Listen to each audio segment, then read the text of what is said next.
everybody, Invisiblekatana here, and today I would like to discuss my favorite DLC in gaming. Now, of course, this has a wide variety of things, so I would love to know yours. It can range from, extra missions to characters in a fighting game, to even just, costume packs. If you have some that are just like, man, that just was a really great costume pack, I'd love to hear it.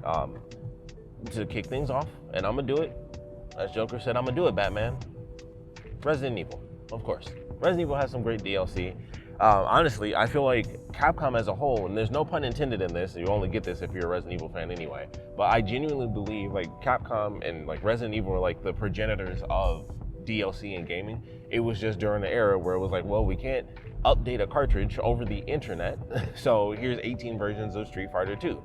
And then that continued on forever, or here's, obviously when Street Fighter 4 came out, and I knew it when I got it, but it was like Street Fighter 4, and all I was saying was like, this is super fun, and I feel like, man, I'm back in the Street Fighter, man, I wish Cody was here. Boom, Super Street Fighter 4 comes out, they added Cody, and I was pissed. I was like, man, that's the one dude that all I wanted was Cody, and it was like, here he is, Super Street Fighter 4, and of course I didn't buy it, and then it was Ultra Street Fighter 4, then it was Arcade Edition, and I did buy Arcade Edition for like, $5 on Steam eventually, and it was just like, finally, all the DLC, all the ridiculous costumes, everything.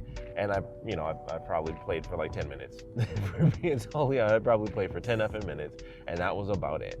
But Street Fighter for sure is one of the early ones for a DLC. Of course, officially when it became DLC, they were like, all right, well now we can just make it easy. We don't have to constantly do, Street Fighter, Super Street Fighter this, Super Street Fighter that. Although unfortunately, they still ended up having to do it for Street Fighter 5. Like it's very interesting that they had to do so many changes to the game as a whole, but that was just the way it was done. So like all the different versions of the game even play different. So it's such a weird, interesting thing when it comes to Street Fighter, because it's still not DLC, but then you do have DLC because there's a bunch of costumes there. So it's a very interesting thing.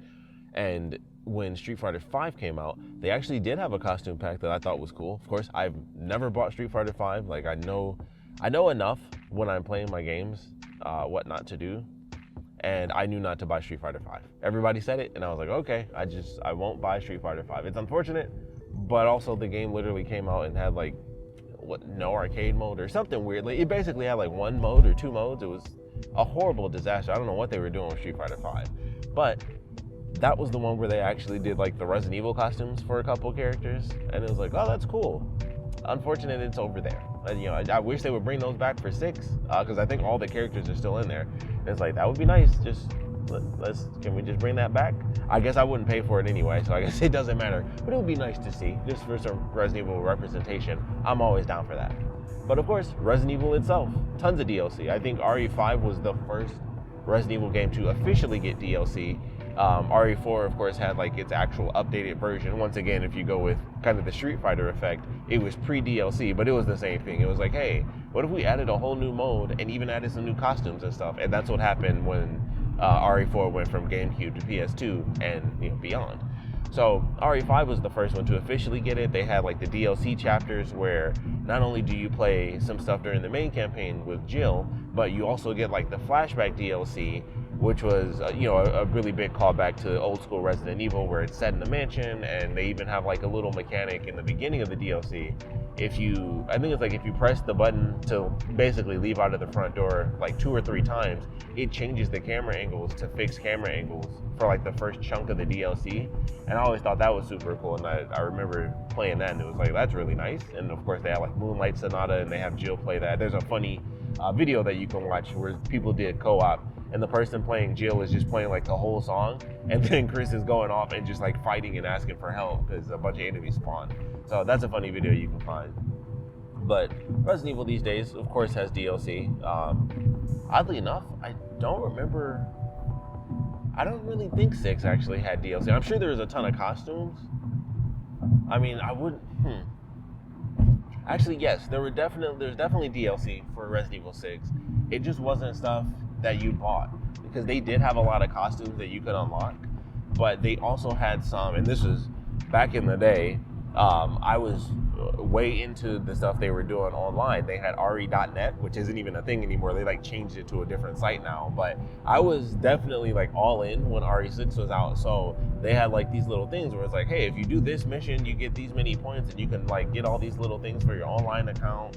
And they actually had unlockables in the games. So at that time, it was like, oh, you can actually do stuff online, or well, you could just log in basically and be like, all right, I want to participate in this. And as long as you had your account attached to your PlayStation account or Xbox or whatever, you could get those points and then unlock actual rewards. And for Resident Evil 6, they had a ton of costumes, but they specifically had a couple online, and they were like classic polygon costumes. So if you guys have played like the Resident Evil 2 remake, they had it where you could actually unlock polygon versions of Leon and Claire, and you could run around and they're basically like, you know, PlayStation 1 models. They had that in Resident Evil 6, and it was one of the greatest dumb things I've ever experienced in my life.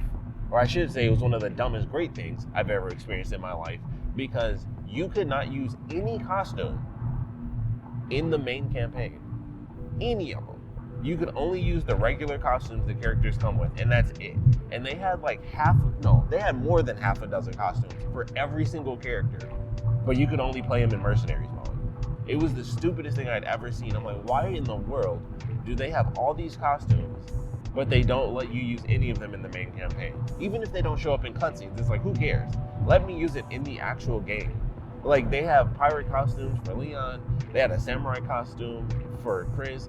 Every character, even the brand new characters, had PS1 blocky characters. They did it for everybody, even if it didn't make sense. They just made them for the new characters. It was just their current costume. And then for the older characters, if I'm not mistaken, it was their original costume. So like Chris would have his RE1 costume, Leon had his RE2 outfit, Sherry, I'm pretty sure, had like her schoolgirl outfit in blocky form, or maybe it was her current costume, because they do actually have her schoolgirl outfit, but it's her as an adult, and it's like a weird kind of sexy costume, and it's like, she was 12 in that, but whatever, you know, it is what it is. But it's a callback costume, but they didn't just make like a new adult version. It was still like the kid version where it was like a crop top and some short shorts on her. And I was like, I get what you're going for, and that's a weird freaky way to do it, but you know, that's on you, that's not on me. But that was technically DLC. It was just very unfortunate that was blocked behind only using it in Mercenaries mode, which of course is super fun, but definitely a really unfortunate thing that they did there, where you just couldn't use any of these extra costumes. Spend all this work to do it, but it's like, yeah, you can't use it unless you play Mercenaries. It's like, what? You have like nearly a dozen costumes per person, and I can't switch anybody's costume in the main campaign? That's super weird. That was a horrible choice. It would have led to, I think, a decent chunk of replayability. If I could have just chosen blocky characters for everybody, then you do like the little crossover segments, that would have been really cool. But to move on to actual, you know, more DLC content outside of Resident Evil, as I always like to do, there are of course tons of extra story bits and levels and characters and things like that. I think The Last of Us had a really interesting one with the Left Behind DLC when that first came out, and you get to actually play through the flashback, which of course, if you watch the show, they did this episode. It's of course the one in the mall. But when the game first came out, that wasn't the case. Like, that was something that they had an idea for, but they don't actually do it. And then eventually later, the DLC comes out and it's like, hey, it's the Left Behind DLC, which if you buy The Last of Us now, it's automatically a part of the game. It's still separated, so it's not like you play it throughout the campaign. You still have to do it in its own separate menu. But them adding that DLC and adding to the story and playing through the actual flashback that we already had an explanation for was also a really interesting thing. And it's a decent chunk. It's about, if I remember it, it's about like a 2-hour DLC, 2 or 3 hours. And I feel like that was normal for DLC back in the day, where, you know, even now, I think you only get like a couple hours from DLC. Like, it's rare that you're going to get something where it's like, it would probably have to be like a Monster Hunter type thing for it to be like, boom, here's like 5 or 6 hours worth of DLC content.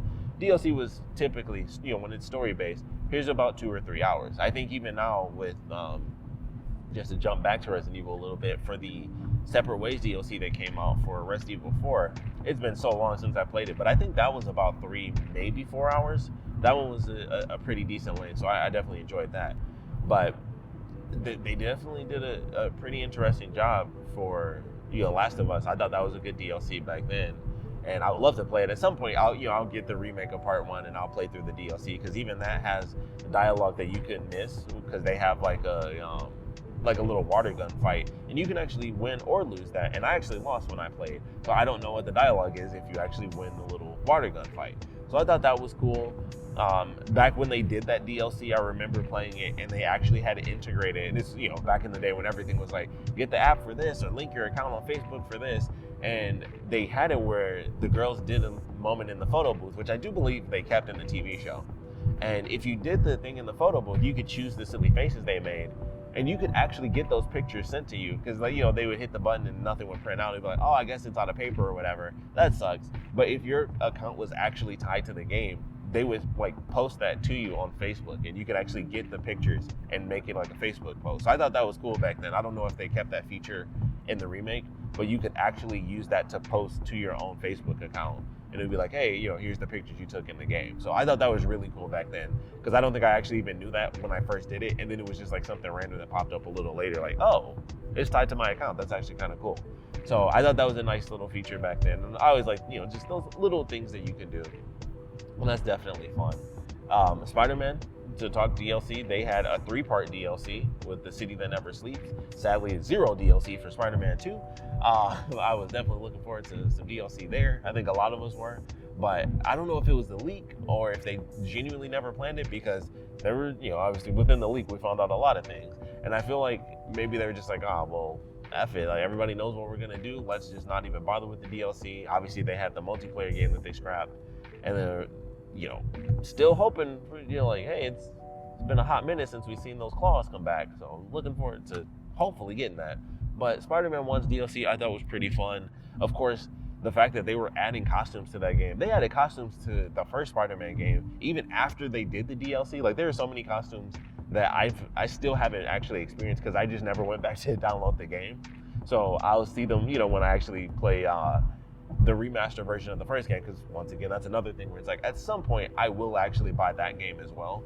But they did a really good job with that, where they were just like, all right, here you go, we're just going to throw in some extra costumes. And of course, they were free. That's always fantastic to have some really good free stuff. And you definitely don't see free costumes very often. If we're being honest, even costumes would be like, hey, it's cheaper than a story, but it's still like, here's $2 or $2.99 or something like that. And it's like, it's just like, it's one person's costume too. So it's really nice that for Spider-Man they did that, and it was just it was simple, and it was like, here you go. It's just a nice little DLC. And the stories, of course, you paid for, but there were costumes that came out, like I said, even after that. And it wasn't like, oh, well, you're paying for the DLC plus you get these costumes. It was like, yes, they had that, but also here's some DLC costumes just because.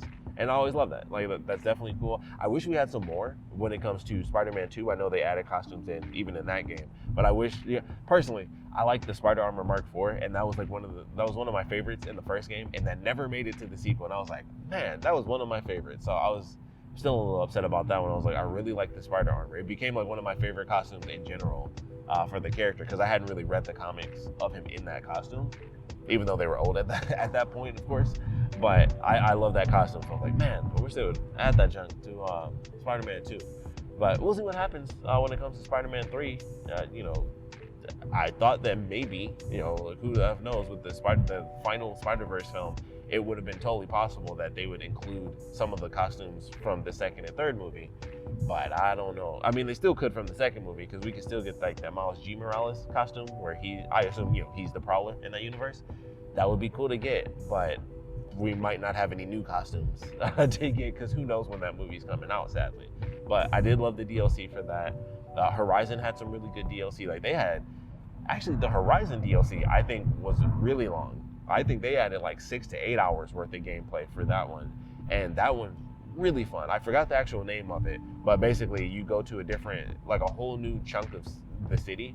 And I had it because I bought the complete edition of the game, because I actually got the game really late when I had it.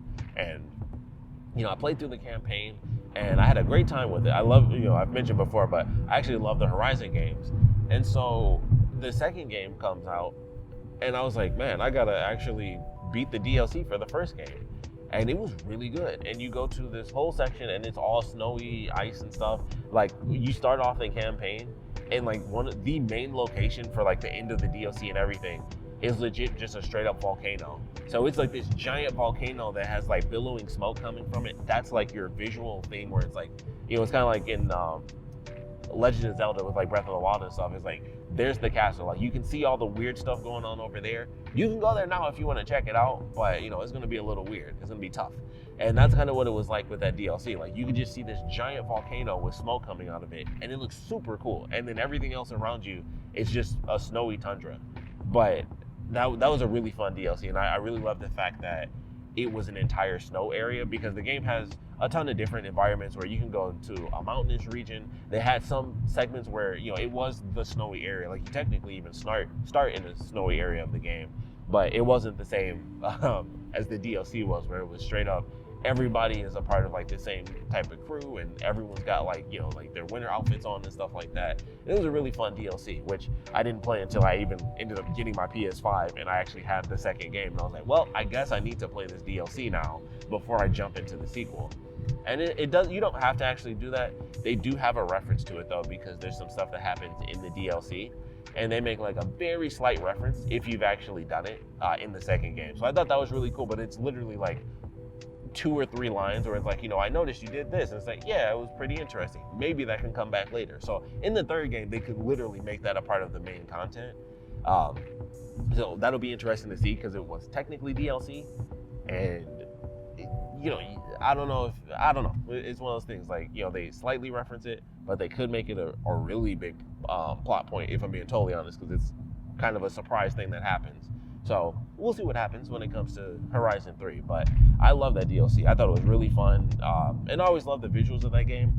I haven't gotten the remaster, and that's something I'm actually really excited to do, because I'm like, I would love to go back to the DLC area in particular and experience all of that madness with the snow and everything, with the way that they updated all the textures and the way you walk through snow. And of course, there's tons of snowy segments in the sequel. So they had a bunch of stuff that was updated with that game for the remaster, and I would love to see the entire DLC segment with the brand new graphics overhaul. I think that'll be phenomenal. So once again, one day I'll get that remaster version of that game. That'll be great. But to jump over to another game that got a remaster, going back a little bit to Naughty Dog, the Uncharted games.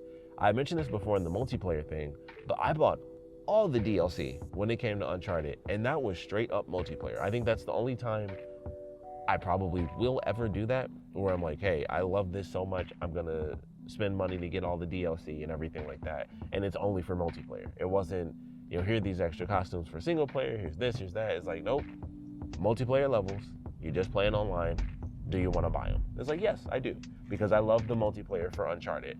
And so I bought all those levels. It would be like Uncharted 3 would come out, and they'd have DLC where it's like, here's levels from Uncharted 2, and we remade them. And it's like, sure. And they would visually look different. They would have them at different times of day and like weird lighting and stuff like that. So they definitely made them different. But of course, it was like, hey, here's this level from the other game. And I think they even added levels, or like like vertical areas to some of the levels and stuff like that. So I definitely enjoyed that, and they had a ton of great stuff online. I don't think any of the co-op stuff was DLC. I think that was there from the beginning, so I don't remember if they added that stuff later when it came to like Uncharted 3. I think that was there from like right from the start. I think they had like the co-op missions, if I'm not mistaken, but they had some good DLC in that, and I loved all those levels, so that was definitely fun. I don't remember. Actually, I don't think Uncharted 4 had DLC. Not count, obviously Lost Legacy in a weird way counts as DLC, but they also sold that by itself. It's kind of like Dishonored did the same thing, where it was like you could buy it and it's kind of DLC, but it's enough of a game to where you could literally buy that whole thing physical, which I think I actually ended up doing at some point. I think I have like Dishonored 2 and I have the DLC on its own physical disc, because I just ended up buying them so late that I was able to get a good deal. But there's tons of stuff in that game as well, which I was like, this is kind of cool. I definitely like this, DLC wise, of course. Well, in general, you don't buy the DLC or even think about DLC if you don't really like the game as a whole. But before we end, I did want to talk super quick about one horrible DLC, and it's not one I experienced personally. It's just one that's out there, and I just want to throw it out there because it was the Dead or Alive DLC. For those of you who do not know, super short form version of this, the DLC was like over $1,000 altogether, and it was all costumes. In fact, I think it was a couple $1,000s, something absolutely insane. I just wanted to reference that because that's one of the wildest DLC stories that we have in gaming, where it's like, what the F is this and what are they thinking? And I think that's kind of part of what killed Dead or Alive, was they were like, what if we did this and then charged you for every costume? They made it where you had to pay to change the character's hair color, and then you didn't unlock the color, you just changed it. So if you wanted to change it back, you had to pay again. That's a crazy, crazy thing. But I had to throw that one in there just because that's a part of like gaming history that I just want to be like, that has to be referenced. So for anyone that didn't know that, I recommend you look it up. I'm sure someone that's like a huge Dead or Alive fan has done a really good video essay on YouTube somewhere. Look into that because it's just an insane story that they would think that that's okay to do. So look into that. I just want to reference that right here at the end because I'm like, that's just a story worth sharing for people that might not know. And you know, hey, you'll see some cool Dead or Alive stuff at least. So maybe one day it'll come back. Maybe they killed it off entirely. I don't think so, you know, but we'll see what happens. But I wanted to end on that note, even though it's like, you know, once again, one of those crappy game industry moments to end on, but it's a story worth telling for sure, because I didn't want to forget that one before ending this episode. So ending on a harsher note, but there's tons of great DLC out there as well. So like I said in the beginning of this, I would love to know yours. It doesn't matter if it's story DLC, character packs, you know, Dragon Ball FighterZ, he had a bunch of the anime characters, all the characters from like the different shows and movies and stuff. It doesn't matter if it's characters, costumes, or story. Heck, it could just be straight up weapons. I want to know your favorite DLC in gaming, the ones that are just like kind of left behind. You know, I was watching the Fear franchise retrospective a while ago, and I was like, yeah, the Fear 2 game had some great DLC. Everybody loved that DLC. It was really, really good. So, you know, there's lots of games out there that just like, boom, here's some DLC, costume, story, whatever. I would love to know some of your favorites. Heck, I would love to know some of your disappointments. What if you bought some DLC that you thought was going to be great and you're like, man, I could have just not bought this because it sucked? Please let me know. If there was like a weird downgrade of quality in the DLC, I would love to hear a story about that as well. So please put your comments down in the comment section below. And of course, thanks for watching.